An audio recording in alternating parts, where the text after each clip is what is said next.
Dictée de Jésus, le 29 octobre 1943.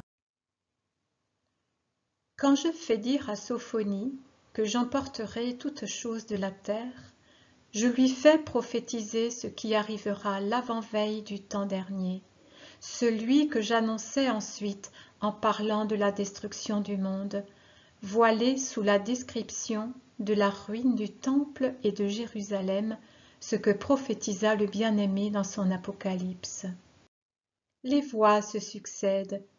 Je peux même dire que, comme dans un édifice sacré érigé pour témoigner de la gloire du Seigneur, les voix s'élèvent de pinacle en pinacle, de prophète en prophète précédant le Christ, jusqu'au sommet le plus haut d'où parle le Verbe durant sa vie d'homme, et descendent ensuite de pinacle en pinacle au cours des siècles par la bouche des prophètes qui suivent le Christ.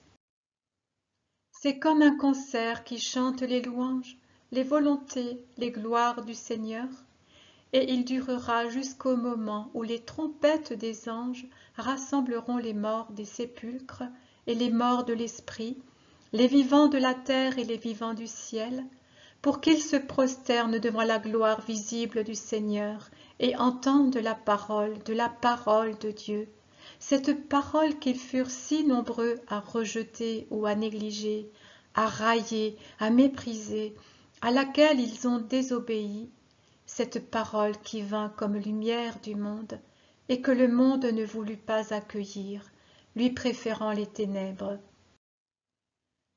Je suis le sommet de l'édifice de Dieu. Il ne peut y avoir de parole plus haute et plus vraie que la mienne. Mais mon esprit est dans la bouche des paroles mineures, puisque toute chose qui parle de ce qui est de Dieu est une parole inspirée par Dieu. La disette et la mortalité provoquées par les épidémies seront un des signes précurseurs de ma deuxième venue. Ces punitions, suscitées pour vous punir et vous rappeler à Dieu, effectueront, par leur douloureuse puissance, une des sélections entre les enfants de Dieu et ceux de Satan. La faim tourmentera cruellement cette race opiniâtre et ennemie de Dieu.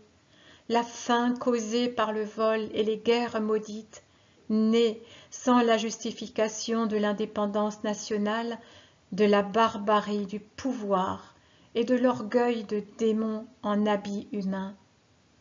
Par l'arrêt, voulu par Dieu, des lois cosmiques dont la conséquence sera un gel intense et prolongé, ou une chaleur brûlante, non mitigée par les pluies. Le renversement des saisons qui apportera la sécheresse à la saison des pluies et les pluies à l'époque des moissons.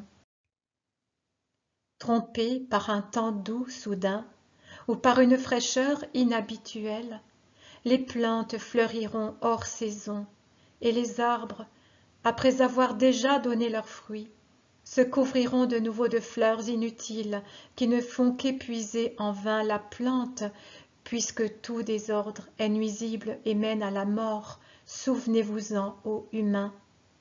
La faim tourmentera cruellement cette race. Les animaux, privés de foin et d'avoine, de grains et de fourrage, mourront de faim, et à cause de leur propre faim, les humains les détruiront avant qu'ils n'aient le temps de se reproduire. Les oiseaux du ciel et les poissons des eaux, les troupeaux de moutons et de bétail seront assaillis de toutes parts pour fournir à vos ventres la nourriture que la terre ne produira plus qu'insuffisamment. Le haut niveau de mortalité provoqué par les guerres et les épidémies, les tremblements de terre et les ouragans, précipitera dans l'au-delà les bons et les méchants. Les premiers pour votre punition, car privés des meilleurs, vous ne cesserez d'empirer. Les seconds pour leur punition, puisqu'ils auront avant même l'heure prévue, l'enfer pour demeure. La victime préparée par le Seigneur pour purifier l'autel de la terre, autel profané par les péchés d'idolâtrie, de luxure, de haine, d'orgueil, ce sera vous, humains qui périraient par milliers et dizaines de milliers sous la faux aiguisée des foudres divines. Vous tomberez les uns sur les autres, comme l'herbe fauchée d'un pré en avril. Les fleurs saintes mêlées aux plantes vénéneuses, les tiges lisses mêlées aux ronces piquantes. La main de mes anges choisira et séparera les bénis des maudits, portant les premiers au ciel et laissant les autres au trident des démons en pâture pour l'enfer. Le fait d'être roi ou mendiant, savant ou ignorant, jeune ou vieux, guerrier ou prêtre, ne fera aucune différence et ne servira pas de rempart contre la mort. Il y aura un châtiment, et il sera terrible. L'œil de Dieu choisira ceux qui auront été destinés en élevant les lumières, pour qu'elles n'aient plus à souffrir du brouillard créé par ceux qui se seront unis à Satan, et en ôtant les ténèbres qui génèrent des ténèbres, puisqu'elles appartiennent au père des ténèbres, Satan. L'œil de Dieu, lequel pénètre dans les palais, dans les églises, dans les consciences, et il n'y a pas de barrière, pas d'hypocrisie qui l'empêche de voir, scrutera le sein de l'Église, la Jérusalem d'aujourd'hui, scrutera les âmes et écrira le seul décret pour les apathiques, les indifférents, les tièdes, les rebelles, les traîtres, les meurtriers de l'esprit, les déicides. Non, ne pensez pas que Dieu ne vous fera ni du mal ni du bien pour vos œuvres. Je vous le jure, je le jure à moi-même, je le jure par ma justice, je le jure par un triple serment. Je vous ferai du bien pour le bien que vous ferez, et du mal pour le mal que vous commettrez. Si les actes immondes de la chair et de votre vie de brute recouvrent les yeux de votre âme d'une croûte pour l'empêcher de voir Dieu, rien ne voile l'œil de Dieu. J'appesantirai ma main sur ceux qui se délectent d'être dans la fange et qui veulent rester dans la fange malgré chaque invitation et chaque moyen que je leur donne pour en sortir. Ils deviendront fange dans la fange, puisqu'ils font de la fange du péché l'aliment préféré de leur faim impure. Le jour approche, enfants qui avaient renié le Père. Le temps de la terre est long et bref à la fois. N'était-ce pas hier que vous jouissiez d'un honnête bien-être apporté par la paix et les œuvres pacifiques, source de pain et de travail? N'était-ce pas hier, ô vous qui vivez en cette heure terrible, que vous jouissiez du bonheur d'une famille non encore démembrée et détruite, des enfants autour de la table du Père, du mariage, l'époux près de l'épouse, du Père penché sur la tête de ses enfants comme un maître et un ami? Et maintenant, où est tout cela? Rapide tel l'oiseau qui s'envole pour de lointains pays, ce temps est passé. C'était hier. Vous vous retournez et vous voyez qu'un nombre de jours, que l'horreur multiplie par sa sanglante intensité, vous en sépare. Vous vous réfugiez dans le souvenir, mais des tas de décombres et des étendues de tombeaux détruisent la douceur du souvenir en rappelant la réalité du présent. Ô humains, humains qui insultez Dieu des voix de vos bouches et de vos cœurs, croyant qu'il vous est permis de le faire, écoutez, humains, la voix de Dieu, déchirée et déchirante, qui tonne déjà sur le monde, puisqu'elle parle en vain par la bouche de ses serviteurs et de ses amis, et qui vous annonce sa colère, et qui vous appelle encore, car elle souffre de vous punir. Avant que l'aveuglement de vos esprits ne soit total, venez au médecin et à la lumière. Avant que tant de sang n'ait coulé qu'il s'en soit formé un lac de mort, venez à la source de la vie. Réunissez vos maigres capacités d'aimer et tournez-les vers Dieu. L'amour vous pardonnera pour ces miettes d'amour, reste de ce que la chair et Satan ont volé, que vous lui offrirez. C'est à Dieu qu'il faut offrir les primeurs et la totalité des biens.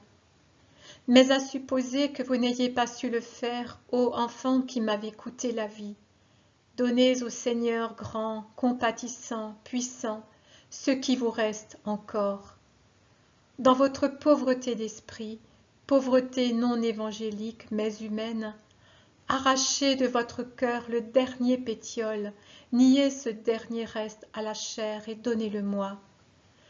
Je sais qu'il en coûte moins à un de mes bien-aimés de sacrifier sa vie qu'il ne vous en coûte de sacrifier un baiser. Et pour votre effort, disproportionné à l'offrande, je vous donnerai une récompense disproportionnée au don. Je vous la donnerai pourvu que vous veniez. Celui qui travaillera bien à la dernière heure sera admis au royaume comme celui qui tint la charrue jusqu'à s'affaisser dessus de son aurore au soir anticipé. Vous ne regretterez pas d'avoir une demeure différente au ciel. Là ne se trouvent pas les mesquineries de l'envie humaine. Mais venez conquérir ce ciel que j'ai créé pour vous et que je vous ai ouvert par ma mort sur la croix. Venez au Seigneur avant que le Seigneur ne vienne à vous avec sa majesté de juge. Quant à vous, mes bien-aimés, restez dans la voie que vous avez choisie. La tourmente et les tempêtes ne pourront vous écarter de votre but, moi dont le cœur est ouvert pour vous recevoir avec le baiser du plus vif amour. Laissez tomber les royaumes et les peuples, et que ceux qui maintenant se croient puissants deviennent cendres et ruines, et que ceux qui croient qu'il est licite de dicter volontés et doctrines soient broyés en poudre par la volonté et la loi de Dieu. Durant mon bref règne sur le monde, c'est moi qui régnerai, moi et les rescapés de mon peuple, c'est-à-dire les vrais fidèles, ceux qui n'ont pas renié le Christ et recouvert le signe du Christ avec la tiare de Satan. Les divinités mensongères du pouvoir exorbitant tomberont alors, ces doctrines obscènes qui renient Dieu, le Seigneur Tout-Puissant. Avant que ne cesse le temps du monde, mon Église aura son triomphe resplendissant. Il n'y a rien de différent dans la vie du corps mystique de ce qui fut dans la vie du Christ. Il y aura l'Hosanna la veille de la Passion, l'Hosanna quand les peuples, séduits par la fascination de la divinité, plieront le genou devant le Seigneur. Puis viendra la passion de mon Église militante, et enfin la gloire de la résurrection éternelle au ciel. Ô béatitude de ce jour, où seront finies pour toujours les embûches, les vengeances, les luttes de cette terre, de Satan, de la chair. Mon Église se composera alors de vrais chrétiens, alors à l'avant-dernier jour, peu nombreux comme au début, mais saints comme au début. Elle finira dans la sainteté comme elle commença dans la sainteté. Les menteurs, les traîtres, les idolâtres resteront au dehors. Ceux qui, à la dernière heure, imiteront Judas et vendront leur âme à Satan, nuisant ainsi au corps mystique du Christ. La bête aura en eux ses lieutenants pour sa dernière guerre. Et malheur à ceux qui, dans la Jérusalem des derniers temps, se rendront coupables d'un tel péché. Malheur à ceux qui y exploiteront leur rôle pour des profits humains. Malheur à ceux qui laisseront périr leurs frères et sœurs et négligeront de faire de la parole que je leur ai confiée du pain pour les âmes affamées de Dieu. Malheur. Je ne ferai pas de différence entre ceux qui renieront Dieu ouvertement et ceux qui le renieront par leurs œuvres. Et en vérité, je vous dis, avec la douleur du Fondateur suprême, qu'à la dernière heure, les 3/4 de mon Église me renieront, et je devrais les couper du tronc comme des branches mortes et pourries par une lèpre immonde. Mais vous qui resterez en moi, entendez la promesse du Christ. Attendez-moi avec fidélité et amour, et je viendrai à vous avec tous mes dons, avec le don des dons, moi-même. Je viendrai racheter et soigner, je viendrai illuminer les ténèbres, les vaincre et les dissiper. Je viendrai enseigner aux humains à aimer et à adorer le Dieu éternel, le Seigneur très haut, le Christ saint, le Père, le Fils, le Saint-Esprit. Je viendrai vous apporter, non la paix de ce monde, éternel destructeur de la paix, mais la paix du royaume qui ne meurt pas. Exultez, ô fidèles serviteurs, voilà ce que vous dit la voix qui ne ment pas. Vous n'aurez plus à craindre aucun mal, car je mettrai fin au temps du mal.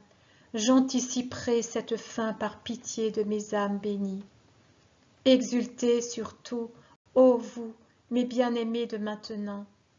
Pour vous, l'avènement du Christ et son étreinte de gloire seront encore plus prompts. Pour vous s'ouvrent déjà les portes de la cité de Dieu, et votre Sauveur en sort pour venir à votre rencontre et vous donner la vraie vie. Encore un peu de temps et je viendrai pour vous. Comme je le fis pour Lazare, mon ami, je vous appellerai un à la fois. Sors. Hors de cette vie terrestre qui est un tombeau pour l'esprit emprisonné dans la chair. Hors de la vie pour entrer dans la vie et dans la liberté du ciel. Appelez-moi de votre amour fidèle, qu'il soit la flamme qui fait fondre les chaînes de la chair et donne à l'esprit la liberté de venir vite à moi. Lancez le plus beau cri que l'être humain ait écrit. Viens, Seigneur Jésus.